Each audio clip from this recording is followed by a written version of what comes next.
Bonjour chers amis. Eh bien des joies dans notre vie sacerdotale, il y en a. Il y a des épreuves bien sûr, mais il y a des joies aussi. Et bien entendu, elles viennent la plupart du temps de notre pastoral, notre lien avec les gens, notre rencontre avec eux.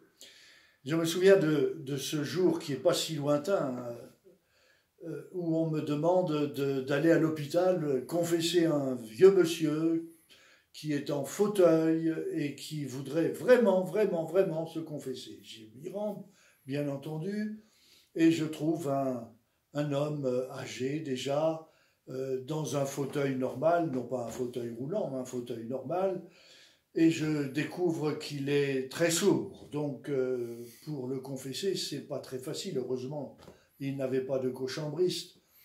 Alors je m'approche un peu plus près de lui, je me penche un peu tout de même pour pouvoir écouter ce qu'il me dit, parce qu'il ne parlait pas très fort, et surtout il n'entendait pas ce que je disais si je ne m'approchais pas. Donc je me penche vers lui, il me fait une magnifique confession, et puis je lui donne le sacrement du pardon, avec les gestes qui lui correspondent, mais pour qu'il entende, là aussi je me penche encore un peu plus, pour qu'il ne perde aucune parole.